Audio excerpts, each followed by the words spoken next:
It's an absolute privilege to be here with you today at this fantastic event and to talk about some significant work that we've undertaken nationally to enhance diversity in policing. And absolutely delighted to see that the National Centre of Social Research were an award winner here today, because the work that they've done has been the foundation of the work that we've done in policing moving forward. So congratulations to Tonya and his team. And I must mention the work of South Yorkshire Police. I think for me sitting here thinking the journey, and we still have a long journey to go on, but to see how far policing has come, to see awards being presented here today, does fill me with great encouragement for the future, because I think the future looks bright. So what I'm going to be doing over the next 14 and a half minutes is giving a very brief overview around policing in the UK, the National Police Chiefs Council and the Diversity, Equality and Inclusion Committee that's part of the NPCC, giving you a bit of political context and the background which led to the commissioning of the work by NatSen, and how that's informed a new strategy for policing and the toolkits that are going to help us move forwards and make some real progress in this area, and how we're implementing it importantly. So when we look at policing across the United Kingdom, it's quite complex actually, because we have 43 police forces that are led by 43 different chief constables, each accountable to 43 different police and crime commissioner and elected mayors.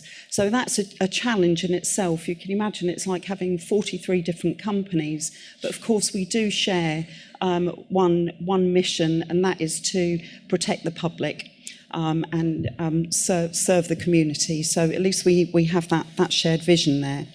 The National Police Chiefs Council are responsible for bringing all of the 43 police forces together, and they help us come together to look and coordinate operations, to look at reform, improvements, and provide value for money, which is really, really critical. And then we have the College of Policing, and the college are responsible for setting standards for those that work in policing, and to help us with our standards of training so that we can provide the very best skills and everything in the community. And then we have 11 coordination committees that sit under Police Chiefs Council, each headed up by a different chief constable, but they have responsibility for crime, investigations, operations, criminal justice, and then there are specific bespoke pieces of work that go underneath each of those coordination committees. So looking at areas, for example, around domestic abuse, child sexual exploitation, counter-terrorism, finance, whatever we're looking at there. So the coordination committees work really closely with the College of Policing to help set those standards, and in turn working with all of the chief constables.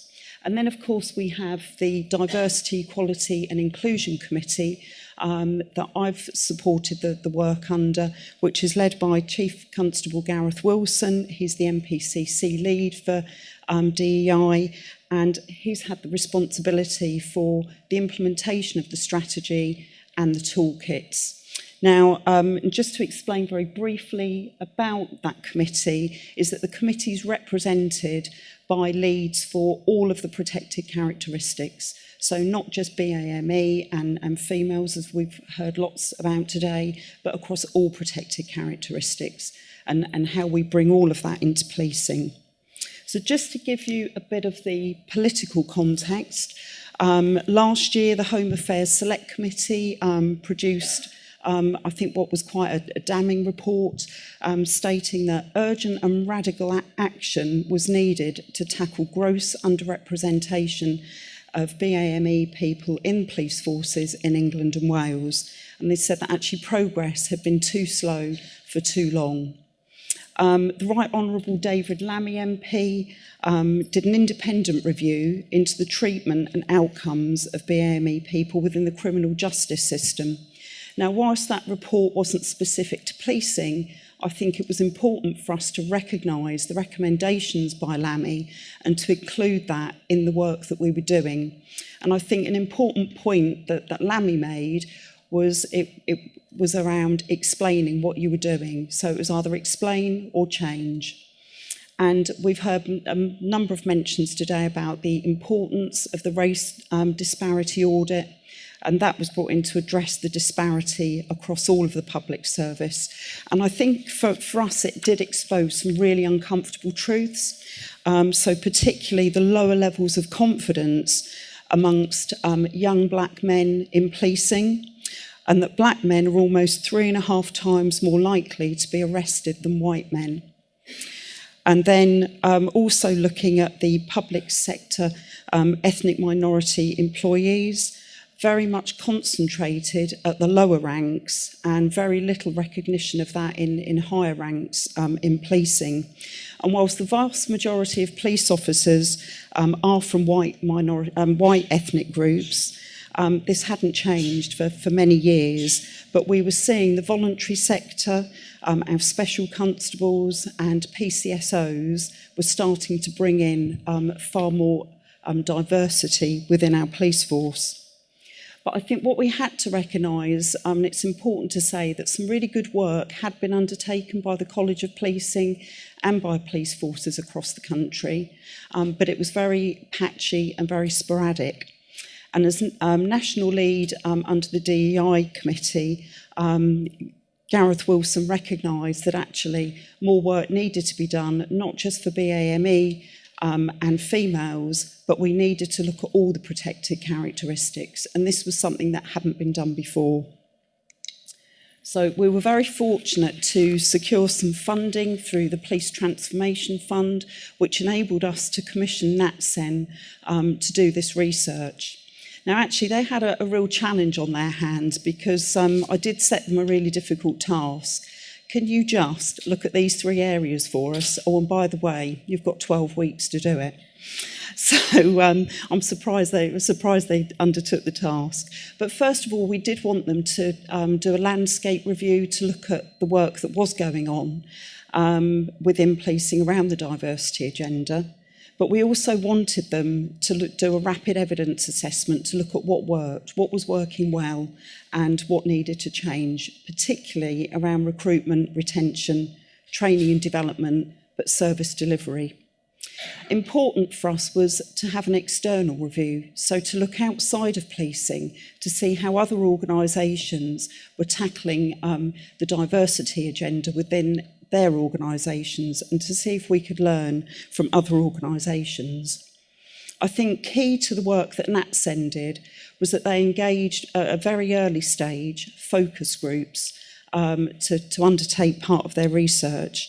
So they engaged some key stakeholders, so looking at our staff support associations and networks, the College of Policing, the Association of Police and Crime Commissioners, Police Federation and Unisons, and the HR leads that are responsible for delivering this agenda across police forces. And some of their findings were really interesting for us. I think first and foremost, it did support what we thought we already knew, that the focus had been very much around BAME and females, but it was sporadic and it hadn't been joined up. There was a lack of flexible working options for staff, particularly when you were looking at carers, be they women or men with caring responsibilities. And the focus had been on recruitment, but not retention and progression. I think one of the concerning headlines for me in all of this was that there was a very clear message coming out that policing isn't truly accepting of difference, and that was coming from our staff. And that more needed to be done to increase the diverse workforce in specialist units. And I see that in my own police force, trying to encourage people from underrepresented groups to go into specialist units such as firearms. It is a real challenge. And the positive action programmes for external recruitment should be undertaken internally as well, something that we hadn't done. And looking externally, it was really interesting to see what other people were were doing outside of policing. So PricewaterhouseCoopers operate an open-minded programme to address systematic barriers to diversity and tackle unconscious bias. And the UK Civil Service use mentors to support the retention and progression of staff in underrepresented groups. So I think we recognise that we could learn an awful lot from some of this research. And there were a number of recommendations that NatSen came up with, and we heard earlier today around the importance of leadership. And that was really clear for us that it has to come from the top, that your leaders need to buy into this, they need to understand it, and they need to support it at all levels. So for us, it was around leadership and accountability. So to encourage police and crime commissioners to have diversity of workforce as part of their police and crime plans, to hold chief constables accountable for a diverse workforce. And training, really important, and we've heard today about unconscious bias, and when we look at ethics, and often this is seen as a bit of a nice to have, and it needs to be central to all of the training programmes we do in policing. And having recruitment panels, interview panels that are more reflective, more diverse, and trying to remove some of that unconscious bias. And I won't go through all of these because I am conscious of time, but I can talk far more about this a bit later. But statistics was a really big thing, to understand your workforce, gathering the data, and there were huge gaps and still are huge gaps in the data that we collect across policing. And some of the challenges for us are, how do we get our staff to feel really comfortable in declaring their protected characteristic so that they can feel confident that that information will be used in the right way and that it's used in a meaningful way. So we're collecting meaningful data that can really make a difference rather than just numbers on a page. Vetting is another issue that we found, particularly amongst ethnic minority groups, that often people were failing recruitment stages at the vetting stage. And we recognise that our processes around vetting are very historic and need to change, and to have far better flexible working options. So what has that led to? So the findings of the research undertaken by NatSen and the recommendations that they've made have taken us to the next stage of developing the workforce toolkits and enabling us to move forwards and take on board those recommendations. Because as we heard earlier, when NatSen received their award, that the vision is that by 2025, policing will be a profession with a more representative workforce that will align the right skills, powers and experience to meet the challenging requirements. And Chief Constables have signed a pledge, and they have committed to ensure better understanding of our communities, and they recognise that a diverse workforce is at the heart of all that we do.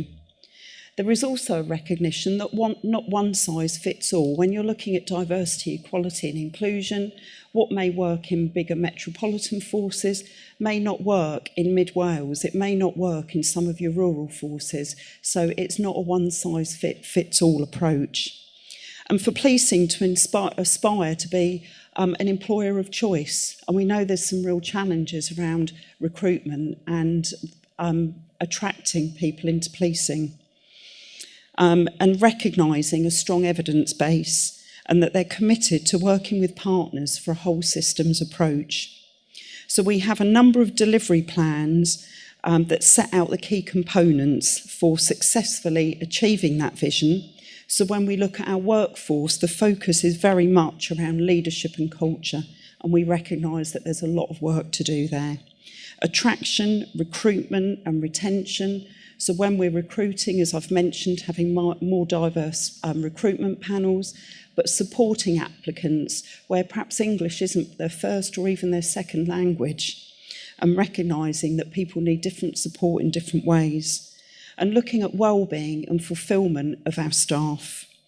And when we look at our organisation toolkit, the drive through there is about understanding and developing our workforce, and it's around transparency and scrutiny.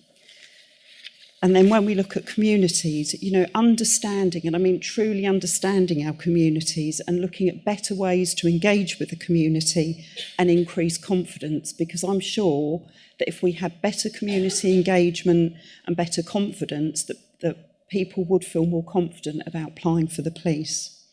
And working with our partners to understand the partnerships landscape and tackling disparity and having joint service delivery. So in terms of next steps, I am pleased to say, as was mentioned earlier, that the strategy and toolkits have been signed up to by all 43 Chief Constables. And I'm really pleased to say that they are absolutely behind this. So nationally, we've got buy-in at that senior level by all Chief Constables. They really want to make a difference. The College of Policing are going to offer police forces peer review sessions so that they can help police forces understand how best to use the toolkits and the strategy and help them to implement it. Now, policing and the fire service are inspected by Her Majesty's Inspectorate of Constabulary's Fire and Rescue Service. And if any of you have experienced inspections or Ofsted inspections, there's nothing like an inspection to focus the mind and make people take action. And HMIC-FRS will use the diversity, equality and inclusion strategies and toolkits for future inspections of the Constabulary and in time to come fire service as well. And Chief Constable Gareth Wilson is going back to the Home Affairs Select Committee to report on the progress that has been made. And I think, as I said at the beginning, it's still a challenge. We are on a journey, but I feel now we actually have a really good platform to move forwards with that engagement at the senior level, with the toolkits that we have in place, based on independent research, and that was really important for us, the independence that sits behind all of this, and the fact that we will be accountable and inspected on it, that I think truly in time, as we've heard from other speakers earlier today, I'm really hopeful that we're not having these same conversations in 5 years' time and that we do actually see a difference. So thank you very much for listening. Is that 15 minutes?